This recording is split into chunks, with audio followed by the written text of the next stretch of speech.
Every single year, roughly, 30,000 new consumer products get launched into the wild. And it's actually kind of crazy because... Oh, it's brutal. Industry data shows that up to 95% of them fail. Just completely disappear. Wait, 95%? Yeah, 95. You literally never see them again. That is wild. Yeah. So today we're focusing entirely on that top 5%, the ones that actually survive. We want to look at the invisible, highly orchestrated war they had to win just to earn like 12 inches of shelf space in your local supermarket. It really is a fascinating landscape, and a ruthless one. Because Okay. as a consumer, you walk into a store and there's this illusion of perfect natural order. Right, everything's just sitting there. Exactly, lined up, waiting for you. You never see the machinery or the friction it takes to get them there. You just see the polished result. Yeah. But for the people building those brands, getting on that shelf is an absolute gauntlet. It's all logistics, psychology, persuasion. Which is exactly why we are pulling apart our source material today for this deep dive. We're looking at a comprehensive breakdown from Retailbound. They're a major retail channel management consultancy. Yeah, and the guide is authored by their president, Johann Jacob. And just for some context here, his company helps scale brands across over 150 retailers in the US and Canada. That's a massive footprint. It is. They're the people who basically take a prototype that someone, invented in their garage, and they figure out how to get it into a massive national retail chain without the whole thing just collapsing. Because the stakes of building that bridge incorrectly are, well, they're existential for a brand. Absolutely. A strategic retail product launch is not just, unboxing items and hoping foot traffic does the rest. Right. If you do it right, you drive immediate revenue and you position yourself as a trusted partner to the retailer long term. But if you miscalculate... If you misunderstand the mechanics of the shelf. Exactly. If you get that wrong, you are looking at complete disaster. You burn bridges with buyers who will, literally never take your calls again. And the financial setbacks can easily bankrupt a growing company. Okay, let's unpack this. Because before a brand can even think about walking into a corporate buying office to pitch a product, they have to build this incredibly rigid foundation. The guide makes it super clear that you can't reach this destination without a really, really specific map. You really can't. Like, it's not enough to just say, our goal is to be in stores this year. Far from it. A vanity metric like getting into stores is essentially just a wish. The source emphasizes that every goal has to be ruthlessly quantified. Like using SMART goals, right? Yes, exactly. Yep. Specific, measurable, attainable, realistic, and time-sensitive. So a brand needs to be walking in with metrics that sound more like, we are targeting 25 specific retail locations within 6 months. Okay, that's really specific. Right, and they attach revenue to it, like with a projected sell-through rate that will generate $100,000 in sales during the first quarter. That level of granularity just seems so intense for a product that hasn't even hit a shelf yet. How do you project those numbers if you haven't sold a single unit in their store? Well, that is where the obsessive market research phase comes in. You absolutely cannot wing your projections. No guessing allowed. None. You have to understand your target demographic with surgical precision, who they are, what their pain points are, and exactly what they're willing to pay. Right. But beyond the end consumer, you have to research the retailers themselves. You have to determine your channel alignment. Okay, let me challenge that for a second. Yeah. Let's say I've spent 2 years developing, an incredible high-end artisanal coffee mug. Okay, a nice mug. Right. Why wouldn't I just want that mug in front of as many eyeballs as humanly possible? Like, why wouldn't I take a meeting with a massive discount big box retailer like a Walmart or a Target if I could get it? It's such a common instinct to want maximum distribution. But mismatched channel alignment will actually kill your brand. Really? How so? You have to think about the unit economics and the customer expectation. If your artisanal mug costs $40 because it's handmade, pitching it to a discount retailer is a fundamental misunderstanding of their business model. Oh, because their shoppers aren't looking for $40 mugs? Exactly. Their customers are walking down the aisle looking for value and volume, not a premium artisanal experience. Your product is just going to collect dust. And if it collects dust, the retailer pulls it, and you're left with thousands of units of unsold inventory. Precisely. And conversely, if you have a mass market, high volume, low margin household item, pitching it to a high-end specialty boutique just won't work either. Right, they don't have the foot traffic. They don't. You wouldn't get the volume you need to make your razor-thin margins profitable. So it's kind of like planning a cross-country road trip. You wouldn't just jump in a car without plotting the route, knowing your gas mileage and making sure your vehicle can actually handle the terrain. That's a great way to put it. Those metrics are your SMART goals and your market research. You have to find the exact ecosystem where your product naturally thrives. What's fascinating here is that retailers actually expect you to show up with all of this ecosystem mapping already completed. Really, they want you to do all their homework for them. Oh, absolutely. They expect vendors to arrive with proof of demand and proof of channel alignment. The days of walking in with a cool prototype, a firm handshake, and a dream. Those days are over. Completely over. Retailers want credible business partners, not hopeful gamblers.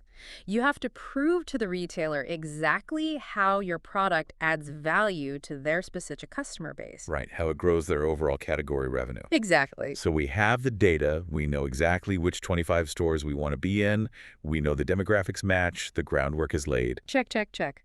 Now we transition into the actual pitch. How does a brand convince a highly cautious, notoriously overworked retail buyer to actually give up their shelf space? Well, you have to understand that you're essentially pitching two entirely different audiences simultaneously. Okay, how so? The guide outlines the necessity of a two-pronged marketing attack. The first prong is retailer-facing. This is the B2B side. So like the spreadsheets and the data. Yes, the sell sheets, the margin structures, the logistical supply chain data, and case studies proving your product's past performance in other channels, like maybe your direct-to-consumer website. That makes sense. That's the logic-heavy operational pitch aimed at the buyer's bottom line. Exactly. The second prong, however, is your consumer-facing marketing. This is your strategy for driving the everyday shopper into that specific retailer to buy your product. Like ads and stuff. Yeah, we're talking about targeted social media campaigns, influencer partnerships, paid local ads, email marketing, all of it. Okay, here's where it gets really interesting and frankly a little infuriating if I put myself in the shoes of a founder. I know where you're going with this. Right. I mean, I have spent my life savings designing this product, manufacturing it, designing the packaging, and begging a store to stock it. And now, according to this guide, I still have to pay for the marketing to drive the traffic to their physical store. Yep. That seems like an unbelievable burden on a product creator. Shouldn't the retail giant be marketing the products they sell in their own building? I completely understand the frustration, and honestly, it's the #1 trap that new brands fall into. They just assume the store handles it. Right. They think, I finally got the purchase order, I shipped the pallets, the store will take it from here. But the reality of modern retail is that the store will absolutely not market your product for you. But they make a profit when my product sells. Why wouldn't they want to push it? To understand that, you really have to look at the psychology of the retail buyer and just the sheer physics of a supermarket. Okay, break that down for me. A typical grocery store carries over 40,000 distinct items, or SKUs. The buyer managing your category might be responsible for 2,000 of those items. 2,000, wow. Yeah. They do not have the time, the bandwidth, or the corporate budget to create custom marketing campaigns for an unproven brand. So they are managing a massive portfolio, and I am just one tiny, risky stock they decided to take a chance on. That is the perfect way to look at it. Shelf space is finite, highly valuable real estate. Every single square inch has an expected yield. Right. If they put your new product on the shelf, they're physically removing someone else's product that might have been a steady, predictable seller. Oh, I didn't even think about that. You have to bump someone else out. Exactly. And that introduces massive risk to the buyer's quarterly numbers that their personal bonus is tied to. Ah, so it's personal for them. Highly personal. If your product fails, they look bad. So your primary job in that pitch meeting is to completely de-risk the proposition. You have to prove you are what the industry calls retail ready. And retail ready isn't just about having a barcode, right?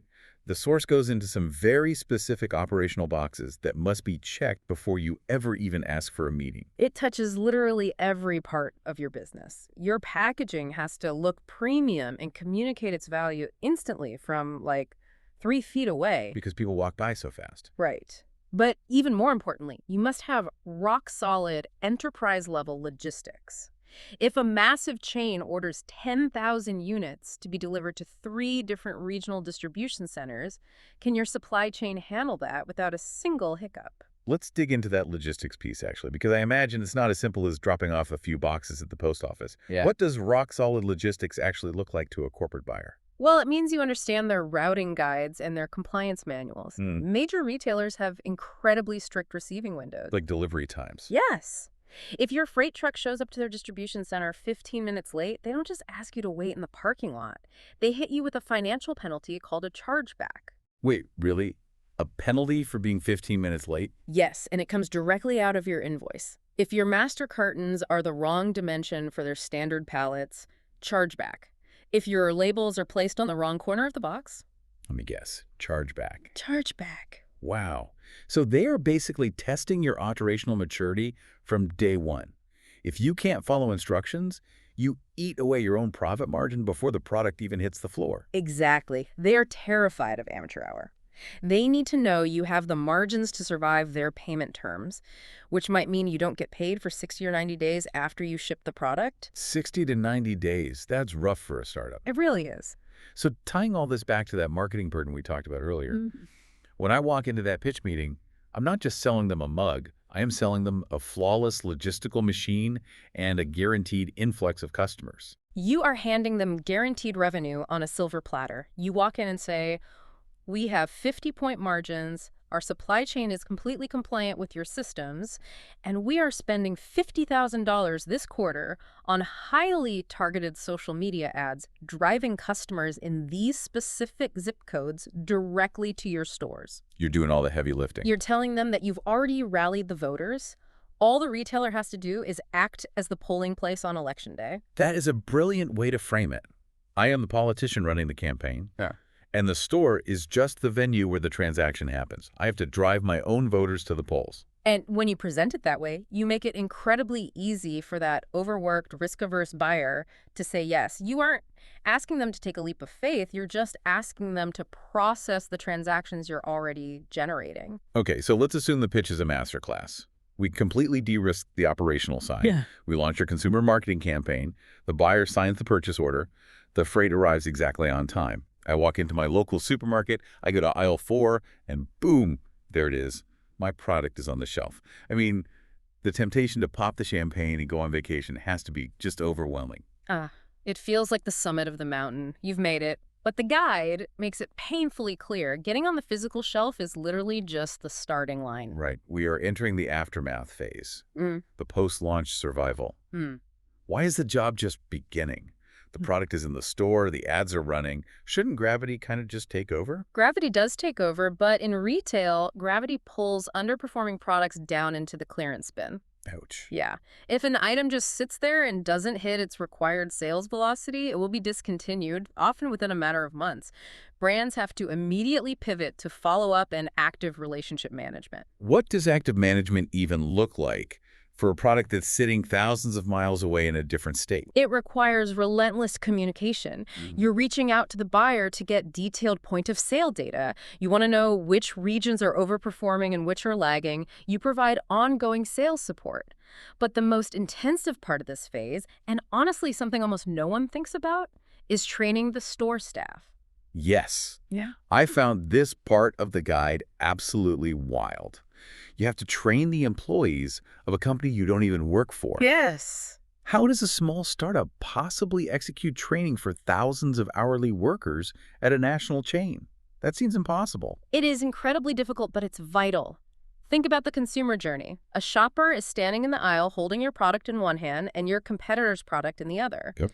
They ask the 19-year-old employee who's stocking shelves nearby for a recommendation. If that employee has never heard of your brand, doesn't know why it's better, or hasn't tried it themselves, they will point the customer to the legacy brand they already recognize. Wow. You lose the sale in the final 3 feet of the journey. Exactly. The final 3 feet. The human bottleneck. Yeah. So how do brands actually solve it? They get creative. Depending on the size of the retailer, brands might hire field marketing agencies to visit key locations, bring coffee and donuts, and do a quick 5-minute lunch and learn session in the break room. Well, that's smart. Bribery with donuts. It works. Or they use digital training portals where employees can watch a quick video about the product in exchange for, like, a free sample or a digital gift card. They gamify the education. So you are essentially trying to win the mind share of the floor staff so they become evangelists for your product. You have to. Retailers deeply value vendor partners who stay engaged and actually help drive velocity from the ground up rather than just sitting back and waiting for a reorder. Right. The source also stresses the importance of keeping the momentum alive post-launch, because there's always that novelty spike when a product first drops, right? Yeah. Your friends buy it, the early adopters buy it, but then the hype naturally capers off. It will flatline entirely if you don't intervene. The playbook for momentum is all about staying top of mind. This involves coordinating limited-time promotions with the retailer, Like what? like an end cap display at the end of the aisle or a seasonal discount. It means aggressively gathering user-generated content and reviews and then amplifying that social proof across all your channels. Showing that real humans are actually integrating this into their daily routines. Yes, exactly. It also involves continuous email marketing, high social media engagement, and eventually proving that the brand is evolving by introducing line extensions. Like a new flavor or something. Yeah, a new flavor, a travel size option, a limited edition colorway. It signals to both the consumer and the buyer that the brand is alive, it's investing in growth, and it's worth keeping on the shelf. So what does this all mean for the listener? We've traced the journey from setting ruthless metrics to proving logistics to running the political campaign of consumer marketing to, bribing store staff with donuts. When a brand digests all of this post-launch data, the sales velocity, the regional feedback, the return on ad spend, how does that fundamentally alter their trajectory? Well, if we connect this to the bigger picture, mastering this post-launch data analysis does three profound things for a company.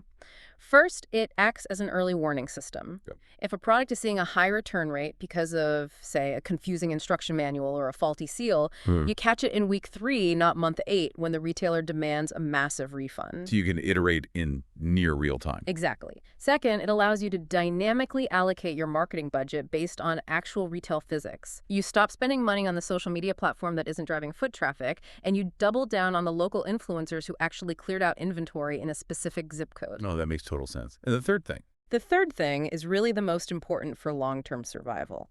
It builds the institutional credibility required for your next pitch. Looking ahead to the next product. Right. If you prove to be a reliable, communicative, velocity-driving partner for product A, that incredibly cautious buyer is going to be far more willing to wade through product B. You transition from being viewed as a risky vendor to being treated as an indispensable partner in their category growth. You essentially buy yourself the benefit of the doubt for the rest of your career with that retailer. Which is the most valuable currency in business. Truly. As we synthesize all of this, it is pretty striking how universal these mechanics are. I mean, even if you listening right now have absolutely no intention of ever dealing with supply chains, barcodes, or retail buyers, the core architecture of this process applies to almost any ambitious endeavor. It's just the psychology of persuasion and the execution of a partnership. Completely. Think about pitching a massive new initiative to your executive team at work, or trying to convince a conservative loan officer to fund your new service-based business. You cannot walk in with just a good idea. No, you'll get laughed out of the room. Right. You have to do the obsessive background research. You have to identify their specific risk factors and dismantle them one by one before they even bring them up. You have to bring the proof, and you have to make it operationally effortless for them to say yes. And you have to understand that securing the yes is merely permission to begin the actual work. The rigorous, unglamorous follow-through is what dictates whether you build a lasting reputation or just become a cautionary tale. It is all about maintaining that post-launch momentum, whether it's a coffee mug or a software rollout. But before we let you go, I want to circle back to something we discussed during that aftermath phase, because it sparked a really interesting thought about the future. Oh. This raises an important question, actually. We spent time unpacking how vital it is for brands to capture the mindshare of the physical store staff. Right. The idea that a 19-year-old employee walking the floor acts as the final critical bridge between a new product and an undecided consumer. Right. Human interaction and a confident recommendation still drive an enormous amount of purchasing behavior right at the shelf level.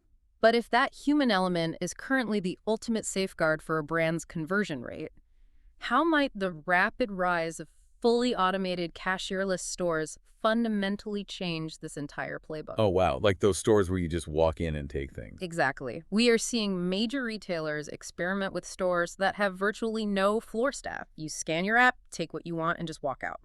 If there is no staff to educate and no human to offer a recommendation in the aisle, how do emerging brands influence that final moment of decision? That is a wild paradigm shift to consider. If the human recommendation is gone, the entire battleground shifts entirely back to the packaging design and the hyper-targeting of the pre-store digital marketing. It's a whole other ballgame. It creates a completely different ecosystem of winners and losers that is definitely something for all of us to chew on the next time we wander down an aisle and grab an item off a perfectly organized shelf. Thank you so much for joining us on this deep dive into the hidden mechanics of retail. Keep questioning the everyday architecture around you, keep learning, and we will catch you next time.